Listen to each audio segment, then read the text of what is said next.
අද අපි පොඩ්ඩක් ගමුරට කතා කරමු නුදුරේදීම එන්න තියෙන ප්‍රිඩේටර් බෑඩ්ලෑන්ඩ්ස් චිත්‍රපටය ගැන.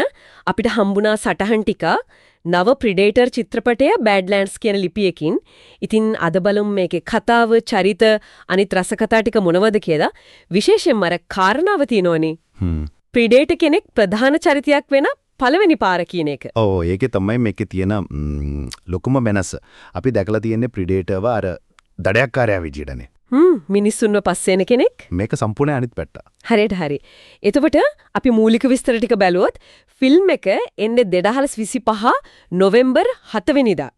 ලබන අවුරුද්දේ අග වගේ. ඔව්. මේක විද්‍යා ප්‍රබන්ධ ක්‍රියාදාම චිත්‍රපටයක්. ඩෑන් ට්‍රක්ටන්බර්ග් තමයි අධ්‍යක්ෂණය. ප්‍රේ කරපු කෙනා. ඒක තමයි.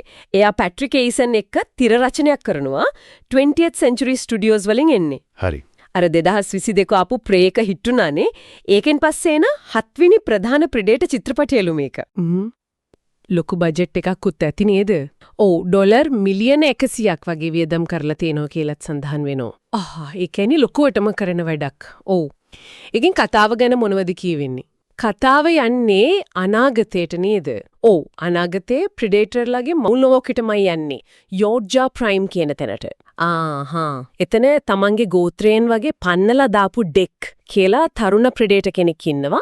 එයා තියා කියන ඇන්ඩ්‍රොයිඩ් කෙනෙක් එක්ක එකතු වෙනවා. ඇන්ඩ්‍රොයිඩ් ඒ කියන්නේ අර මනුෂ්‍ය රූපී රොබෝ කෙනෙක්. ඔව් ඒ වගේ කෙනෙක්. ඉතින් මේ දෙන්න එකතු වෙලා මොකක්ද අවසාන ප්‍රතිවාදියාවක් හොයාගෙන යන ගමනක් තමයි තියෙන්නේ. මේක අර ප්‍රිඩේටර් කොමික්ස්, විඩියෝ ගේම්ස් එහෙමත් ආభాෂයට අරගෙන තියනවා කියනවා. ඒකත් වැදගත්. චරිත ගැන කතා කළොත් එල් ෆැනිං නේද තියාගේ චරිතය කරන්නේ. ඔව් එල් ෆැනිං තමයි ඇන්ඩ්‍රොයිඩ්. අර ඩෙක් ඒ කියන්නේ තරුණ ප්‍රිඩේටර් එයාට කරන්නේ නවසිලන්ද නළුවෙක් ඩිමිට්‍රියස් ෂූස්ටර් කොලොමටාංගි. එයා ටිකක් අලුත් මූණක් වගේ. ඩෙක්ගේ චරිතය කොහොම එකක්ද?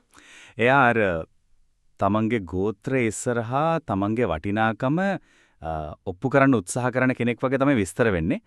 ටික ප්‍රතික්ෂේප වෙච්ච කෙනෙක්. එතකොට තේමාවන් පැත්තට ගියොත්. ඒක තමයි මේකේ හරිම රසවත් තැන. අර තමන්ට අයිති තැනක් හොයා ගැනීම. belonging කියන එක. මිත්‍රත්වය.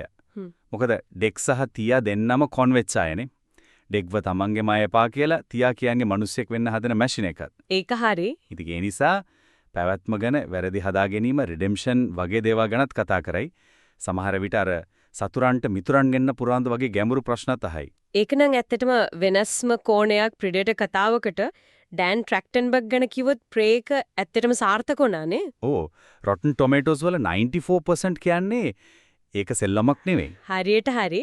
එයාර 10 ක්ලෝවර්ෆීල්ඩ් ලේන් එකනොත් පෙන්නවා නිකම්ම ක්‍රියාදාම විතරක් නෙවෙයි චරිතවලට හැංගීම් වලට තැන දෙනවා කියලා. එයා කොනන් ද බාබේරියන් මෑඩ් මැක්ස් වගේ ඒ වගේන් ආభాෂය ලැබලා තියෙනවා කියන එකත් රසවත්. නිෂ්පාදන පැත්තෙන් ගත්තොත් නවසීලන්තේ නේද රෝගත කරලා තින්නේ. ලස්සන දර්ශන තලය ඇති. ඔව් නවසීලන්තේ. ඊටත් වඩා විශේෂ දෙයක් තමයි මේකද සම්පූර්ණයෙන්ම අලුත් ප්‍රෙඩේටර් භාෂාවක් හදලා තියෙන එක. මොකක්? භාෂාවක්ම? ඔව්. අර ඇවටාර් එකේ නැවි භාෂාව හදපු කෙනාමයි පෝල් ආර් ෆ්‍රොමර්. එයා තමයි මේකත් නිර්මාණය කරලා තියෙන්නේ. එතකොට අර නළුවා ඩිමිට්‍රියස් එයාට ඒ භාෂාව ඉගෙන ගන්නත් වෙන්නේ නැති. අනිවාර්යෙන් මේක ලොකු අභියෝගයක් වෙන්නේ නැති. ප්‍රිඩේටර් ඇඳුම ගැනත් කිව්වොත් එයාලා අර පරණ ක්‍රම ප්‍රැක්ටිකල් ඉෆෙක්ට්ස් ඒ වගේම අලුත් CGI දෙකම මිශ්‍ර කරනවලු. ඒ කියන්නේ තාත්වික පෙනුමක් බලාපොරොත්තු වෙන්න පුළුවන්. ඔව්. මේ ප්‍රිඩේටර් කෙනෙක් ප්‍රධාන චරිතයක් වෙන එක ගැන ප්‍රේක්ෂකයෝ කොහොමද ප්‍රතිචාර දක්වන්නේ? උනන්දුවක් තියනවාද?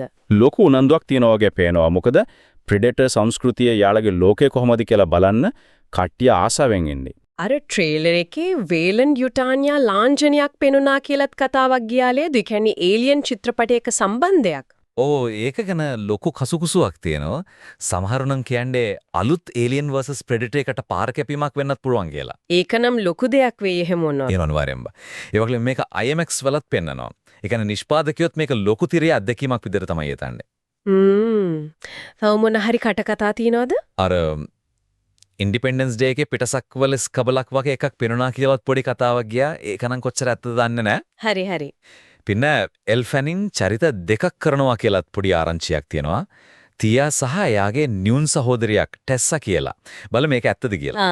ඒකත් අලුත් දෙයක්. හරි එතකොට මේ ඔක්කොම එකතු කරලා සාරාංශයක් විදිහට ගත්තොත් ඉතින් ප්‍රෙඩේටර් බෑඩ්ලෑන්ඩ්ස් කියන්නේ ප්‍රෙඩටර් කෙනෙක්ගේ ඇසින් කතාව දිගහැරෙන අයිතිය මිත්‍රත්වය වගේ තේමාවන් ගවේෂණය කරන ඩෑන් ට්‍රැක්ටන්බර්ග්ගේ අධ්‍යක්ෂණයක්.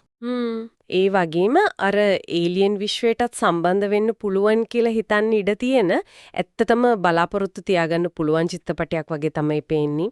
මේ කොන්විච්ච චරිත දෙක එකතු වෙන එක විශේෂයෙන්ම ප්‍රෙඩටර් කෙනෙක්ව අර ප්‍රධාන කතාවට ගේන එක දිහා බැලුවම අපි සාමාන්‍යයෙන් දකින වීරයා දුෂ්ටයා කියන අර ලේබල් ටික ගැන ආයෙත් සැරයක් හිතන්න වෙනම වඩේ නේද? ඒක නම් ඇත්ත. ඒක වෙනස්ම විදියට හිතන්න පොළඹවනවා. ඒ ප්‍රශ්නයත් එක්කම අපි අදට නවතිමු.